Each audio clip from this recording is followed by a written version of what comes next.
Welcome to another exciting episode of the Million Dollar Peddlers. I'm Paperboy. I'm Mr. Magazine. And it is Saturday, as I screw the mouse all up, and it is BOLO Day. And Mr. Magazine was going to bring you 5 or 6 great items, and I'm going to bring you a few as well. We do a deep dive into them, explain what we got, why we got them, and tell you if we have tips on how to find them yourselves, we tell you that as well. Take it away, Mr. Magazine. Yeah, we're going to start out with a magazine. I think we've spoke about these before, but Jack Magazine, March 1970. It's a New York magazine. This one has Jose Torres, Bill Bradley on it, or in it. Conditions not great. It's got a lot of creasing, but guess what? It went for $37. So if you live in New York City, and you see these somewhere, I'm sure you could pick them up pretty cheap. Well, and believe it or not, I've picked up a similar magazine to that. I don't remember what the name of it is offhand, but it was a Buffalo-based magazine from the 70s, and they had a bunch of stuff about the Buffalo Braves and all that, and I got like $25 an issue out of those as well. So I'm sure a lot of different, in the 70s, I think a lot of different areas happen to do it, and they definitely hold their value, no doubt whatsoever about it. All right, next up, you probably see these places, or DC Archives. This is Yeah. Legion of Superheroes, Volume 2 hardcover. They're all hardcovers, and they could go for anywhere from $20 to $100. So if you see these out there, you could get Superman, Batman, any DC, Flash. They did them all, and you probably pick them up for $10. I'm guessing $5-10 out there. And Oh yeah. the cheapest you're going to get $20 from. If they're still sealed, you can get 50 or more. But definitely keep an eye out, and with the dust jackets, obviously. Oh, they definitely are out there. I've seen them before. I tend to walk away from the trades because so many of them were like dumped over at Ollie's and that, and I don't know which ones were at Ollie's, which ones weren't. But apparently the archives didn't make it over there. Those were all bought beforehand. Oh, wow. Well, I mean, for what you're saying, if Yeah, they're going yeah. for $20, they Right, definitely yeah, didn't for go to sure. Ollie's. Yeah. All right, next up, WWF. Whoever listed this did not want to put Hulk Hogan's name in there. Oh my gosh! For whatever reason, did not want to. So that's a no-no. Oh my gosh! Maybe he didn't know who it was. Maybe they didn't think it looked like him. I don't know, but to me, it looks like Hulk Hogan. And it's sold for $14. You probably could have got $20 to $25, but keep an eye out for wrestling thermoses or thermoses in general. And please list who's on the thermos. Can I ask a question? The person that listed is no longer with us. God rest his soul. Okay. I'm guessing. I don't know. When he said white cap, was there a reason to say that, or was it just to fill it in? I mean, unless we had other ones that had different colored caps. I'm guessing. Okay, I didn't know if some were rarer. For polling purposes. Okay. I don't know. To look for the white cap, I don't know. But shocking that they would not put Hulk Hogan. He's basically the face of wrestling for 50 years. So Yeah. But hey, what do I know? It's still sold, but you probably could have got more money for it. Wow. Yeah, you live and learn. Good help is hard to find. All right, next up, Julius Pepper's Panthers, authentic Pro Bowl jersey, size 44. So my manager put this up for $60. Oh. And hours later, I'm getting all these emails. Would you take 100? Would you take 200? Well, I asked him, I go, what's going on? And I'm getting a lot of feedback that they want to buy and stuff. He goes, I don't know. I did comps on them. There's actually Pro Bowl comps on Julius Pepper's jerseys. They're like in the 50, 60 range. So he's thinking maybe because ours is a long version. See how long it is? Yeah. Or it's not game used or anything like that. It probably went for thousands. But maybe this particular size or version is hard to find. So say you're a big, tall guy. It's not standard. They probably make a lot of larges and extra larges. So that's what I'm guessing. But it did go for $338, and I can't complain with that. Wow. What'd you pay on something like that? I probably factored in its 50, so I probably paid 25. Okay. Yeah. Yeah. Crazy. Wow. Next up, still selling Grease and Olivia Newton-John stuff. These are a little harder to find, the poster magazines, but if you look, there's a big number 3 written on it, so it's definitely not mint condition, and it still went for $25.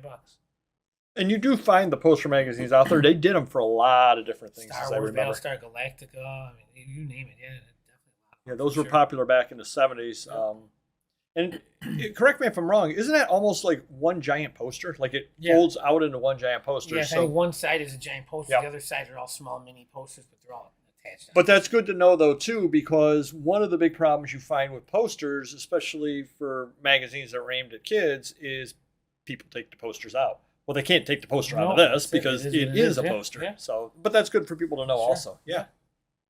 All right, last up, we're going to end with the magazine as well. I don't know if we spoke about these. Girls and Corpses Volume 4. It is not an adult magazine. It's for anyone to read.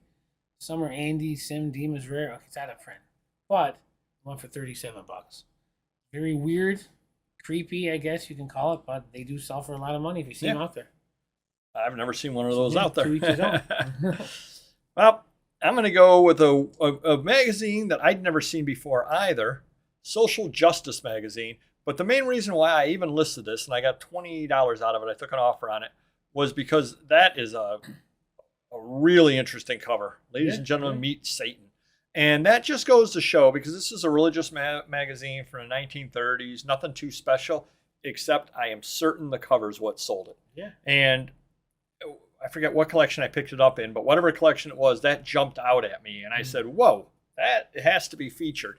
I probably should have cropped in on it now that I look at it. I probably should have really cropped in on it as well.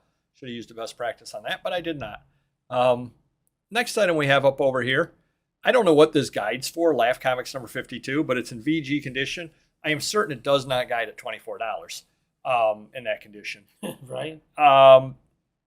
But sometimes if somebody needs that book for their collection, they don't care if it books at 12 or 15 or 18 or whatever. Yeah, if you have the only one up on eBay at the time and they've been looking for it, they don't care because they know how difficult it is to find. Right. And always remember that with the guide. The guide, I mean, even when you take a look at the guide, issues 41 through 50 are all worth $12.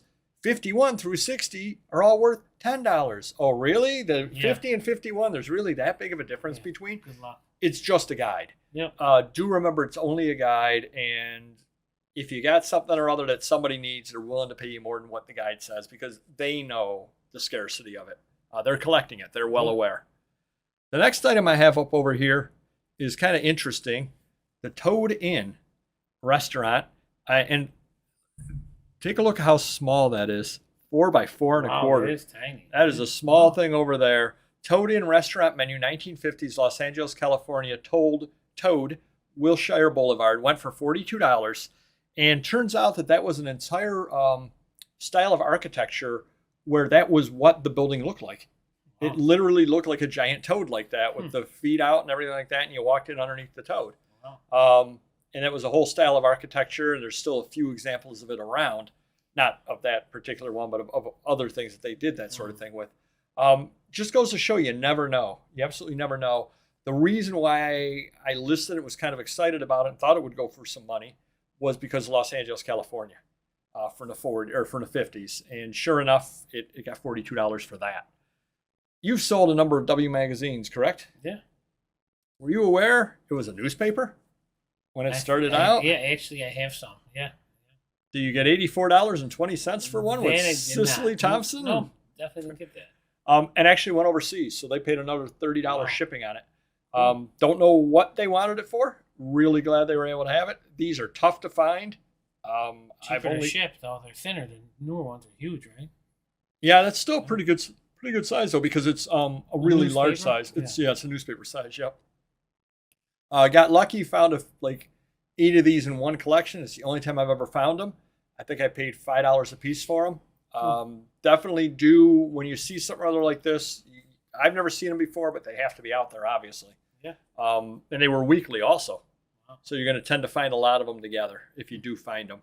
And finally, listen, Pilgrim, you want this comic. Wow. John Wayne Adventure Comics number 7, original art, page 41. I got $200 out of it. I ended up picking it up at Heritage, and I didn't make a lot of money on it, but I made some money on it. But every once in a while, it's one of a kind. And I know John Wayne's not nearly as popular as he was 30, 40 years ago, but people out there still collect it, still collect them, and it is original art, and I'm sure whoever bought it's happy to have it. Right in the middle. Very cool. Yeah, it is kind of a neat item overall. So do hit the like button if you could. I think we can all agree on that, Pilgrim. And we will see you next video. Take care.